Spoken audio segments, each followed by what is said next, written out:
warahmatullahi wabarakatuh. Alhamdulillahi rabbil alamin. Wassalatu wassalamu ala asrafil anbiya'i wal mursalin Sayyidina wa maulana Muhammadin wa ala alihi wa ashabihi ajmain. Subhanaka la ilma lana illa ma 'allamtana innaka antal alimul hakim. Rabbi shrah li sadri wa yassir li amri wahlul 'uqdatam min lisani yafqahu qawli, amma ba'du. Yang saya hormati Bapak Ustadz Abdul Khair, yang saya hormati para asatidz yang lainnya, wabil khusus pengurus Masjid Jami' Rodatul Jannah, bapak-bapak jamaah Masjid Jami' Rodatul Jannah yang sama-sama dimuliakan Allah Subhanahu wa ta'ala. Pertama-tama kita panjatkan puji serta syukur kehadirat Allah Subhanahu wa ta'ala. Alhamdulillah, pada saat ini Allah Subhanahu wa ta'ala berikan kita sehat walafiat, panjang umur, sehingga kita bisa melaksanakan kewajiban kita taklim yang diadakan rutin setiap malam Kamis di Masjid Jami' Rodatul Jannah. Mudah-mudahan apa yang kita laksanakan mendapat ridho dari Allah Subhanahu wa ta'ala. Amin ya rabbal alamin. Bapak-bapak jamaah yang saya hormati, taklim kita masih melanjutkan mengenai orang-orang yang dermawan, orang-orang yang murah tangan, murah hati, yang suka memberikan sebagian hartanya untuk membantu kebutuhan orang lain. Pada kesempatan ini kita akan lanjutkan. Rasulullah Shallallahu Alaihi Wasallam pernah bersabda, Ya ayyuhan nas, tubu ilallahi ta'ala qabla an tamutu, wabadiru bil a'mali shalihah qabla an tusghalu, wasilul ladzi bainakum wa baina rabbikum bikasrati dzikrikum lahu ta'ala, wa aktsirus shadaqah fisirri wal alaniyah, tarzuqu wa tunsoru wa tujbaru. Yang artinya, ya ayuhan nas tubu ilallahi ta'ala qabla an tamutu. Wahai manusia, tubu ilallahi ta'ala, bertaubatlah kamu kepada Allah qabla an tamutu, sebelum kamu mati, sebelum meninggal dunia.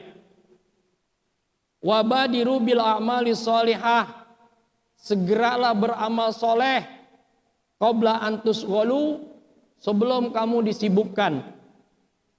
Wasilul ladzi bainakum wa baina rabbikum bikasrati dzikrikum lahu ta'ala, dan sambunglah hal-hal yang ada hubungannya dengan Tuhanmu dengan menyebut nama Allah Subhanahu wa ta'ala. Wa aksirus shadaqati fisirri wal alaniyah, banyak-banyaklah sedekah fisirri, dalam keadaan sembunyi, wal alaniyah, dan terang-terangan. Tarzuku, pasti Allah akan berikan rizki. Watun soru, pasti Allah akan berikan pertolongan. Watujbaru, pasti Allah akan berikan kecukupan. Hadirin jamaah yang saya hormati, dari hadis ini pertama kita sebagai umat Islam, kaum muslimin, diserukan, diajak, diingatkan oleh Rasul Shallallahu Alaihi Wasallam. Yang pertama, Nabi ingatkan kepada kita, tubu ilallah. Manusia, taubatlah kamu kepada Allah. Qabla an tamutu, sebelum kita mati, sebelum kita meninggal. Kenapa dikatakan di sini sebelum kita meninggal? Karena Nabi katakan apabila anak Adam meninggal, apabila anak Adam mati, putus semuanya. Illa min salasin, kecuali 3 hal. Shadaqatin jariyatin au ilmin yuntafa'u bi au waladin sholihin yad'u lahu. Jadi kita diperintahkan taubat itu sebelum mati, karena kalau udah mati nggak bisa taubat. Yang bisa kita lakukan kalau udah kita mati itu ada 3 hal. Yang pertama sedekah jariyah yang pernah kita laksanakan selagi kita masih hidup. Itu yang pertama, ya. Yang kedua, ilmu yang kita manfaatkan. Artinya kita pakai, kita gunakan apa yang kita dapati. Khususnya untuk diri kita sendiri dan umumnya untuk jamaah yang lainnya. Itu. Yang ketiga, awaladin sholih yad'u lahu. Kalau dia meninggalkan anak yang soleh atau solihah. Apa tujuannya? Supaya anak itu doain bapaknya atau ibunya. Mungkin kalau anak kita soleh dan solihah, pasti dia ingat kepada kita selaku orang tuanya yang telah pulang ke rahmatullah. Beda dengan orang-orang zaman dulu. Dulu Pak, orang kalau meninggal dunia, anaknya itu seketika jenazah diangkat, kalau bahasa kitanya digotong gitu ya, 4 orang, anaknya cucunya suruh liwat tuh, dibawa di kolongnya, di kolong jenazah. Yang kedua, air bekas mandiin suruh cuci muka. Bekas mandi digentong tuh, yang banyak ininya, ya bekas mandiin. Karena ada kapur barusnya lagi, bau banget wangi. Suruh cuci muka. Iseng-iseng saya tanya, kenapa harus begitu? Supaya dia lupa, nggak keingetan sama yang mati. Pak, kalau udah lupa, nggak inget sama yang mati, kira-kira doain nggak? La ilaha illallah, boro-boro doain orang lupa. Kita aja juga kalau ada sesuatu yang kita bawa ke rumah kemana lupa, nggak kebawa. Kenapa kamu nggak bawa? Ya lupa, nggak inget. Orang dulu supaya tidak ingat kepada yang mati. Tapi alhamdulillah semakin kemari semakin ngerti. Justru sebaliknya kita harus ingat kepada orang yang mati. Karena orang mati tidak bisa berbuat apa-apa. Orang yang hidup masih bisa berbuat sesuatu kepada yang mati. Begitu maksudnya. Terbalik Pak. Kenapa cuci muka? Supaya dia lupa sama yang mati. Jangan ingat sama mati. Dah. Orang kalau lupa sama mati sombong Pak hidupnya. Kayaknya dia seakan-akan hidup selama-lamanya. Ya. Jadi kita harus ingat mati. Jangan sampai lupa. Apalagi kepada yang mati. Orang mati tidak bisa berbuat apa-apa. Yang hidup masih bisa berbuat kepada yang mati. Yaitu dengan cara berdoa, baca Quran, sedekah.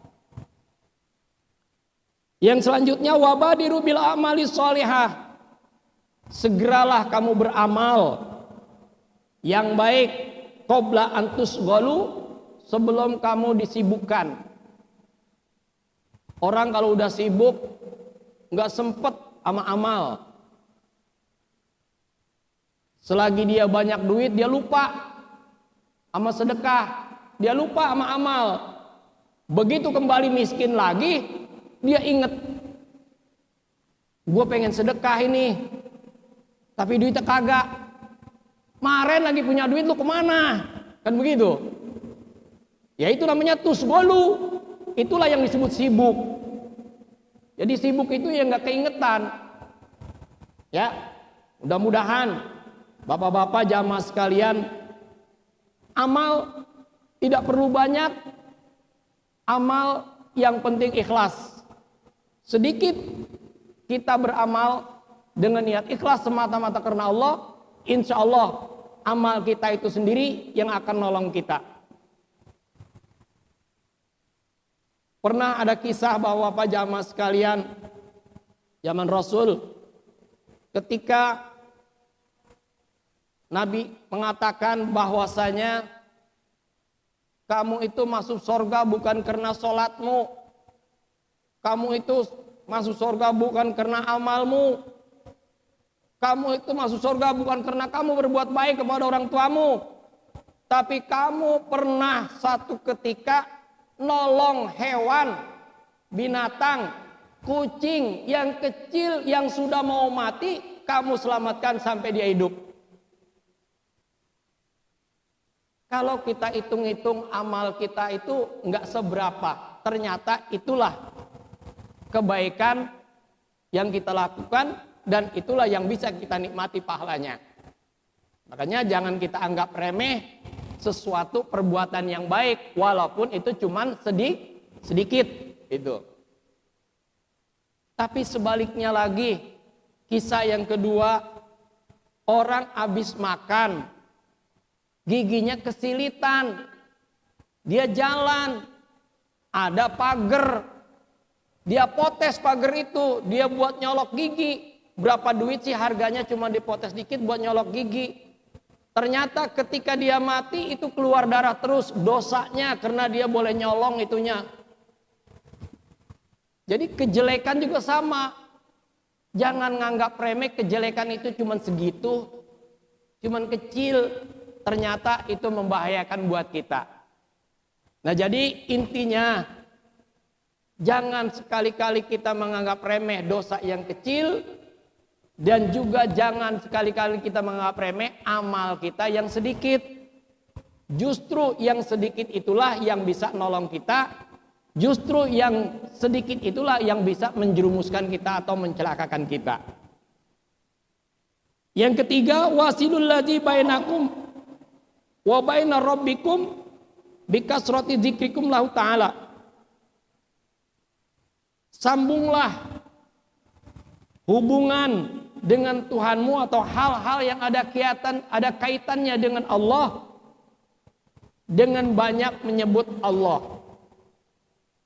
Jadi selama kita hidup ini ada dua hubungan yang disebut hablum minallah dan hablum minan nas. Hubungan kita dengan Allah dan hubungan kita antara sesama manusia.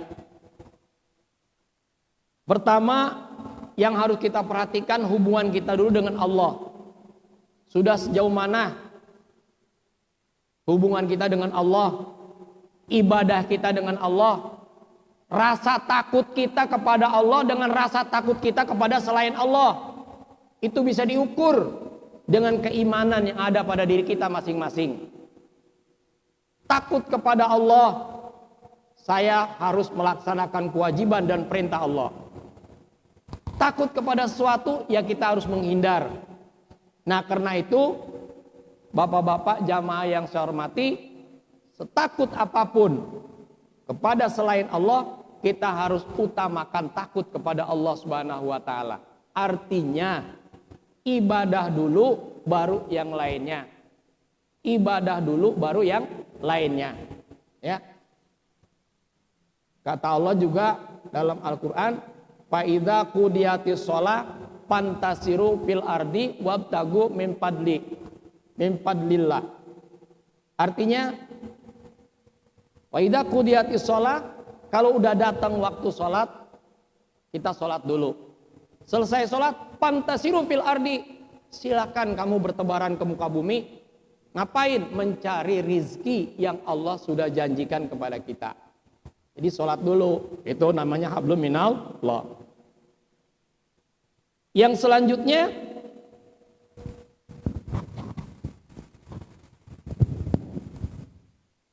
wa aksiru sodakoti fisirri wal alaniyah. Banyak-banyak sodakoh fisirri dengan cara sembunyi, diem-diem, wal alaniyah dan terang-terangan. Tarzuku, pasti kamu akan dikasih rizki oleh Allah Subhanahu wa taala. Watun soru, pasti kamu akan ditolong oleh Allah Subhanahu wa taala. Watujbaru, pasti kamu akan diberikan kecukupan oleh Allah Subhanahu wa taala. Jadi anjuran ini yang terakhir, banyaklah sedekah fisirri wal alaniyah, secara sembunyi ataupun terang-terangan.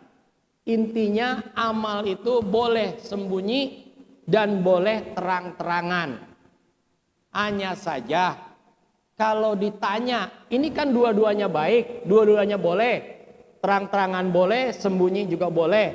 kalau ditanya mana yang lebih utama, maka dengan cara fisiri, secara diam-diam, itu yang paling bagus. Dua-duanya bagus. Cuman kalau ditanya mana yang lebih bagus, yang diam-diam atau yang sembunyi, fisiri. Gitu maksudnya Pak. Ya. Jadi kalau ada dua pilihan, bukan berarti jelek atau bagus atau, bukan. Hanya saja dua-duanya baik. Cuma kalau ditanyakan mana yang lebih baik, fisiri, ya, dengan cara sembunyi. Tapi kalau umpama wa'alaniyah juga nggak apa-apa, baik juga. Nah kalau kita udah sodako, kita yakin tarzuku pasti Allah akan berikan rizki. Watun soru pasti Allah akan berikan pertolongan. Watuj baru pasti Allah akan berikan kecukupan. Kenapa di saat kita banyak uang, di saat kita punya rezeki kita sedekah? Karena hidup ini tidak selamanya. Pasti suatu saat akan berputar. Satu ketika kita ada di atas, satu ketika kita ada di bawah. Dalam artian ketika kita di atas berarti kita sedang memiliki. Ketika kita ada di bawah berarti kita sedang jatuh. Mudah-mudahan kalau kita semasa punya harta kita berani membantu dan menolong orang lain. Di saat nanti kita susah, orang lain akan nolong kita. Kenapa? Dia ingat, dulu waktu dia kaya, dia suka ngasih. Sekarang dia udah miskin, kita akan kasih dia. Begitu. Jadi ada timbal baliknya, gitu. Ya, insya Allah. Kemudian kita lanjutkan.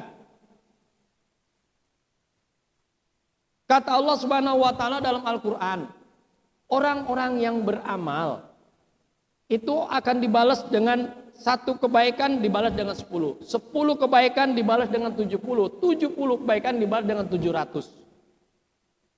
Allah yang membalasnya. Dan Allah yang mengatakan dalam Al-Quran, surat Al-Baqarah ayat 261. Bismillahirrahmanirrahim. Masalul ladzina yunfikuna amwalahum fi sabilillah.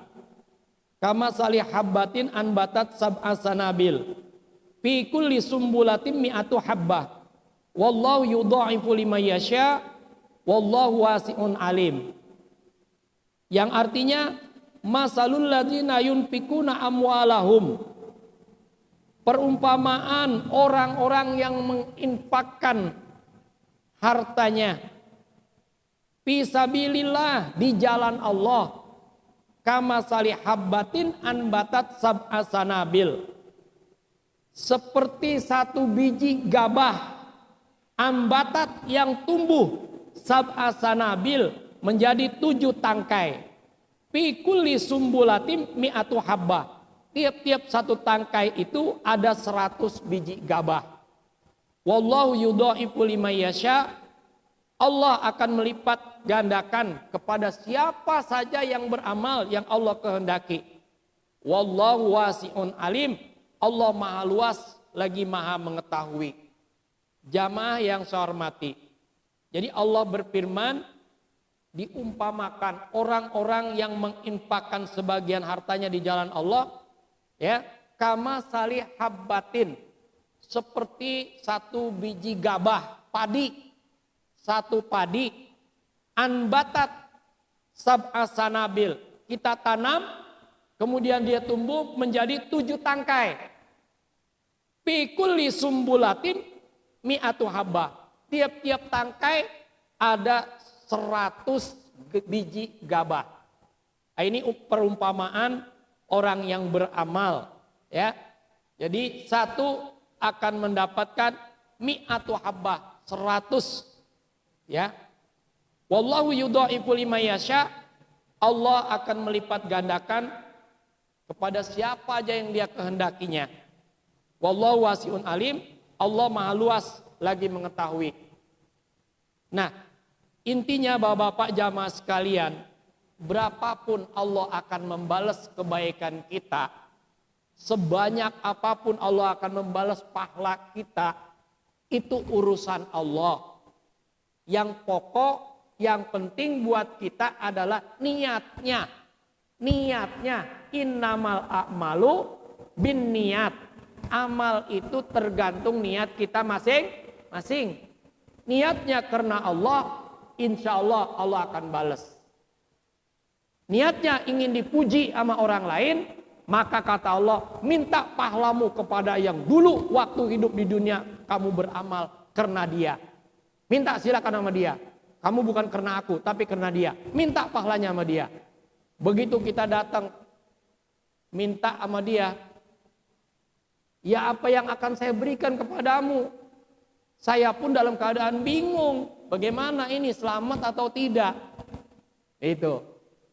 Makanya yang penting mah niat. Sesuatu yang kita niatkan karena Allah, insya Allah amal kita akan mendapat balasan dari Allah Subhanahu wa Ta'ala. Itu intinya gitu, Pak.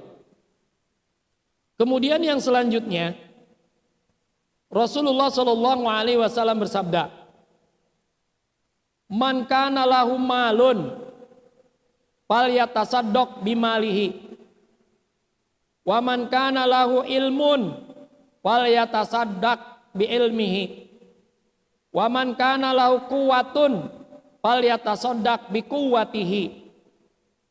Yang artinya, man kana lahu malun, siapa orang yang punya harta, falyatasaddaq bimalihi, sedekahlah dengan hartamu. Wa man kana lahu ilmun, siapa orang yang punya ilmu, falyatasaddaq biilmihi, sedekahlah dengan ilmumu. Wa man kana lahu quwwatun, falyatasaddaq biquwwatihi, siapa yang punya tenaga, kekuatan, sedekahlah dengan tenagamu. Jadi hadis ini bapak-bapak jamaah yang saya hormati, masalah sodakoh ternyata tidak hanya harus harta, tidak hanya harus uang, tetapi apa yang kita miliki bisa kita jadikan satu sodakoh. Gitu. Ya. Pertama kata Nabi, siapa yang punya harta sedekah dengan hartanya. Jadi utama harta tuh. Ya, siapa yang punya harta sedekahlah dengan hartanya. Saya tidak punya harta, cuma saya punya sedikit ilmu, sedikit pengetahuan yang saya miliki.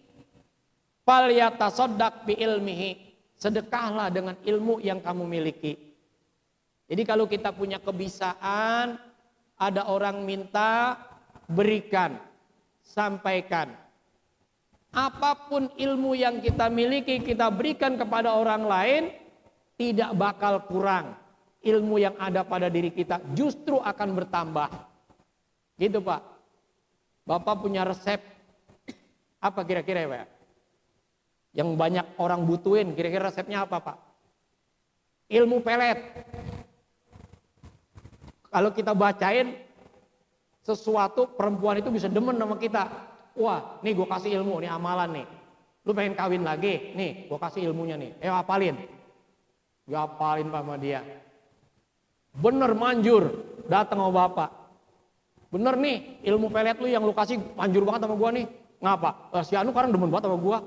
Innalillahi. Ya nggak apa-apa, ilmu juga.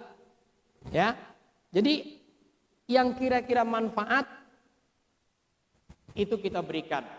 Tapi kalau kira-kira madorot, jangan kita berikan. Semua ilmu boleh kita cari, boleh kita miliki. Tetapi dalam pengamalannya tergantung sikon, situasi dan kondisi.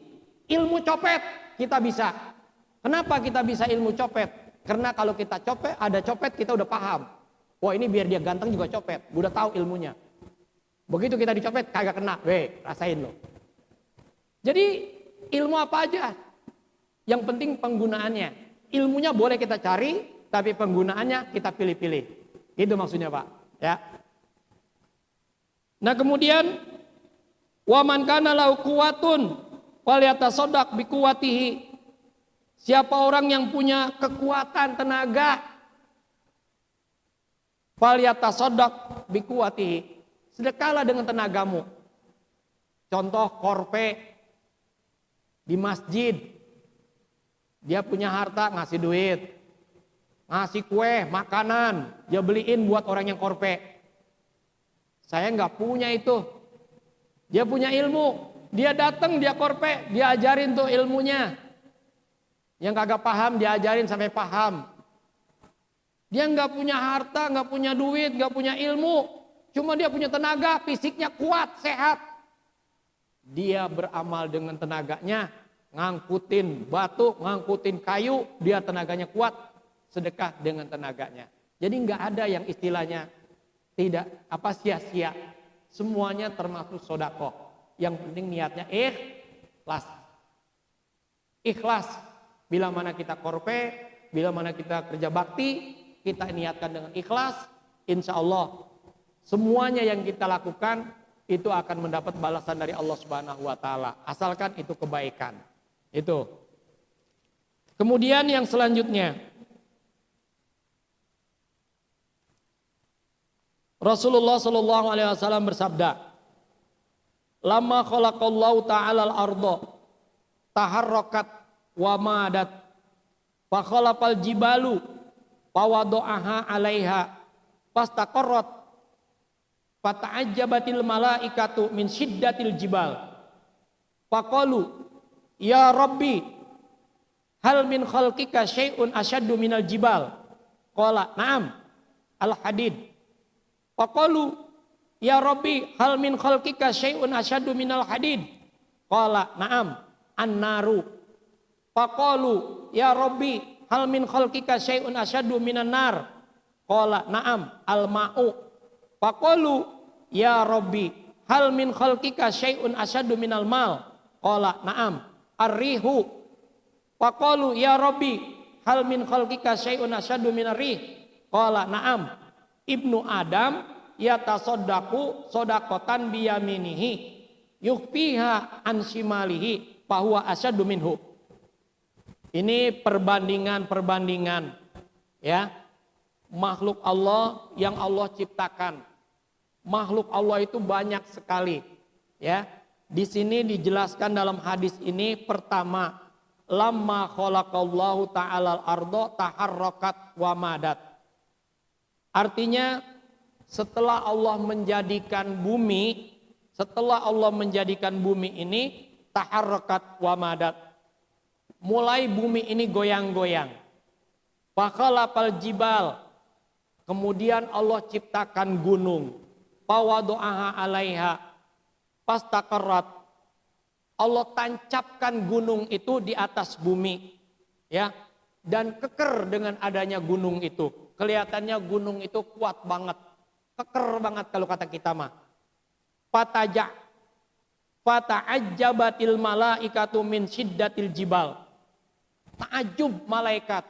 Malaikat kalau bahasa kitanya heran. Hebat. Gunung itu kuat banget. Ya, min syiddatil jibal. Kekuatan gunung itu hebat banget. Malaikat sampai ta'ajub, heran. Faqalu, malaikat nanya kepada Allah, ya Rabbi, wahai Tuhanku, hal min khalqika syai'un asyaddu minal jibal. Ada enggak makhluk Allah yang kau ciptakan yang lebih hebat daripada gunung? Qala, Allah jawab, na'am, ada. Al-hadid, besi. Besi lebih kuat daripada gunung, kata Allah. Faqalu, malaikat tanya lagi, ya Rabbi, hal min khalqika syai'un asyaddu minal hadid. Ada enggak ciptaanmu yang lebih kuat daripada besi? Qala, Allah menjawab, na'am, ada. An-naru, api. Besi biar kuat, kalau disemprot sama api lemah juga dia. Tanyain dari yang bikin tenda tuh, besi-besi disemprotin, lemah semua ya, bisa dibengkokin. Coba kalau nggak disemprot pakai api, susah bengkokinnya. Bikin pisau juga begitu, dibakar dulu tuh besi, dipukulin, bisa tuh jadi pisau golok, ya. Jadi api tanya. Faqalu, malaikat tanya lagi, ya Rabbi, hal min khalqika syai'un asyaddu minan nar. Ada enggak makhlukmu yang kau ciptakan yang lebih hebat daripada api? Qala, Dia jawab, "Na'am, iya, al-ma'u air. Air lebih kuat daripada api." Buktinya kalau kebakaran yang matiin siapa? Api, air yang matiin. Ya, air lebih kuat. Faqalu, malaikat tanya lagi, "Ya Rob, hal min khalqika syai'un asyadu minal ma'i?" Ada enggak makhluk Allah, makhlukmu yang kau ciptakan yang lebih hebat daripada air? Qala, Allah jawab, "Na'am, ada arihu, angin. Angin lebih hebat daripada air." Enggak ada yang bisa jagain. Kalau air bisa dijagain, dibelok-belokin, Pak, tergantung beloknya kemana nih air. Dia belok. Coba angin Bapak belokin kemana? Habis semuanya terjang. Alhamdulillah, dulu kita pernah dengar sih angin puting beliung. Tapi di rumput mah belum ada, mudah-mudahan nggak ada ya. Di mana-mana udah ada, Pak. Udah sampai ke Indonesia, puting beliung. Rumah-rumah, apalagi yang terbuat dari bambu, bilik, habis pada copot semua. Ya. Angin tuh. Faqalu, masih tanya lagi malaikat, "Ya Rabbi, hal min khalqika syai'un asyadu minarih?" Ada enggak makhluk yang kau ciptakan yang lebih hebat daripada angin? Qala, Allah jawab, "Na'am, iya. Ibnu Adam, anak Adam, yatasodaku sodakotan." Dia bersodakoh, satu sodakoh, biyaminihi, dengan tangan kanannya, yukfiha an shimalihi, sehingga tangan kirinya tidak tahu, bahwa asyaddu minhu, itu lebih hebat dari yang lain-lain semua tadi. Jadi ternyata yang paling hebat anak Adam yang bersedekah, tangan kanan, tangan kiri seolah-olah tidak tahu. Artinya dia sedekah dengan cara sembunyi. Itu lebih hebat daripada angin, lebih hebat daripada air, lebih hebat dari makhluk yang lainnya semuanya. Ya, orang yang bisa beramal, dia sembunyikan, itu asyaddu minhu, lebih hebat dari makhluk-makhluk Allah yang lainnya yang Allah tadi sebutkan satu persatu. Ya, mudah-mudahan bapak-bapak jamaah sekalian yang punya amal diumumkan juga enggak apa-apa, yang disembunyikan juga lebih banyak lagi ternyata. Alhamdulillah, mudah-mudahan itulah yang akan lebih hebat daripada makhluk Allah yang lainnya. Kemudian disusul dengan firman Allah Subhanahu wa taala surat Al-Baqarah. Bismillahirrahmanirrahim. In tubdus shadaqati fa ni'ma hiya wa in tukhfuha wa tubuha al-fuqara'a fa huwa khairul lakum. Ini firman Allah surat Al-Baqarah ayat 271. Artinya in tubdus shadaqah, jika kau tampilkan sedekahmu, jika kau tampilkan sedekahmu, fani immahia, itulah yang terbaik. Jadi kalau kita tampilkan itu juga terbaik. Wa in tukhfuha, kalau kamu sembunyikan, kalau kamu rahasiakan, wa tu'tuhal fuqara, dan diserahkan kepada fakir miskin, fahuwa khairul lakum, bahkan itulah yang sangat baik bagimu. Kalau tadi baik, kalau ini sangat baik. Jadi nggak ada yang jelek, ya. Yang ditampilkan, diumumkan itu baik, yang disembunyikan, dirahasiakan itu sangat baik bagimu. Ya. Jadi ingat bapak-bapak jamaah sekalian, kedua-duanya baik gitu. Cuman kalau dipilih satu di antara dua, ada yang lebih baik, yang sangat baik.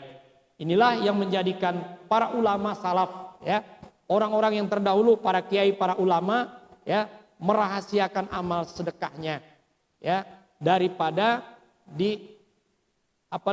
diumumkan ke masyarakat. Sampai-sampai ada di antara mereka yang menyerahkannya kepada orang yang buta. Dia beramal kepada orang yang buta. Yang kedua, dia beramal sedekah kepada orang yang sedang tidur. Yang ketiga, dia beramal kepada orang-orang miskin yang langsung dia berikan dari rumah ke rumah, door to door. Ya, mudah-mudahan bapak-bapak jamaah sekalian, dari kisah yang kita kaji pada malam ini, ada sedikit yang bisa kita contoh. Uswatun hasanah, menjadikan suatu suri teladan yang baik. Kemudian sebelum saya akhiri, ada kisah ini terjadi pada zaman Bani Israel, ya. Di mana Al-Kisah ini ada seorang pengemis. Pengemis itu minta-minta datang ke rumah orang kaya. Dia ngomong, berikanlah sedekahnya pada saya karena Allah. Tapi dia minta, berikanlah sedekah pada saya karena Allah. Akhirnya yang dia datengin kebetulan orangnya pelit, orangnya medit, orangnya koret, buntut gasiran. Koret, medit, pelit. Yang dia datengin kebetulan orang pelit, tapi kaya. Walaupun dia pelit tapi dia kaya. Nah, ternyata di rumah orang pelit itu, di rumah orang kaya itu ada orang yang dermawan, yaitu anaknya yang perempuan. Dia memberikan sepotong roti kepada pengemis itu. Begitu dia berikan sepotong roti, kemudian roti itu dimakannya, tiba-tiba datanglah orang tuanya. Ditangkap anaknya itu yang perempuan yang memberikan roti kepada pengemis. Dipotong tangannya, tangan kanannya dipotong, putus, ya, sehingga anak perempuannya itu nggak punya tangan kanan. Begitu dia potong, ternyata Allah lebih tahu daripada kita. Usaha orang kaya itu yang tadinya kaya seketika merosot, mundur, jatuh miskin itu orang kaya tadi. Ya, anaknya sudah dipotong tangannya, dia miskin, dia susah, mikir, sakit, matilah dia. Karena dia mikirin hartanya sakit. Kebanyakan mikir, mati Pak. Udah mati anaknya sengsara semua, jadi pengemis tuh. Anak yang tangannya putus, yang perempuan jadi pengemis. Jadi pengemis. Akhirnya dia minta, ketemu orang kaya, dia dikasih, dipanggil, disuruh masuk, duduk, disuruh makan, dikasih makan. Ternyata anak itu udah dewasa, maka diambil menjadi menantu orang kaya. Dinikahin dia tuh Pak yang tangannya buntung. Diambil sama orang kaya. Setelah dia nikah, ketika dia makan berdua dengan suaminya, dia makan dengan tangan kiri. Kata suaminya, makanlah dengan tangan kanan. Suaminya nggak tahu kalau dia itu nggak punya tangan, putus. Ketika dia makan ditanya lagi, makanlah dengan tangan kananmu. Dia nggak ngomong perempuan itu.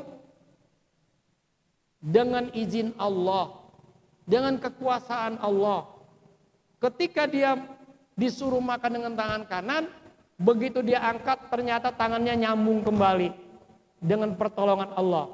Kata malaikat, ini sepotong roti yang dulu kamu sedekahkan kepada pengemis, maka balasannya Allah kembalikan lagi tanganmu. Ternyata kalau bahasa kitanya gara-gara roti sepotong, tangannya nyambung lagi dengan izin Allah. Ini cuman kisah di sini mau izoh. Artinya cerita peringatan, mudah-mudahan bohong atau benar, ada manfaatnya atau tidak, Bapak tidak perlu ambil, tapi dengerin boleh. Gitu aja ya Pak ya. Ini cuma kisah. Kurang lebihnya saya mohon maaf, taklim kita pada saat ini sampai di sini, dan mari kita tutup dengan bacaan Fatihah. Al-Fatihah. A'udzubillahi minasyaitonirrajim. Bismillahirrahmanirrahim. Alhamdulillahirabbil alamin arrahmanirrahim maliki yaumiddin. Iyyaka na'budu wa iyyaka nasta'in ihdinas siratal mustaqim siratal ladzina an'amta 'alaihim ghairil maghdubi 'alaihim waladdallin amin. Allahumma shalli ala sayyidina Muhammad wa ala ali sayyidina Muhammad. Rabbana anfa'na bima 'allamtana, rabbi 'allimna ladzi yanfa'una, rabbi wafiqna wa wafiqum bima tartadi qaulan wa fi'lan karama warzuqil kulla halalan daima wa aqil atqiya ulama nuzabil khair wa nufaqul syarr wa sallallahu ala sayyidina Muhammadin wa ala alihi washabihi ajmain walhamdulillahi rabbil alamin. Assalamualaikum warahmatullahi wabarakatuh.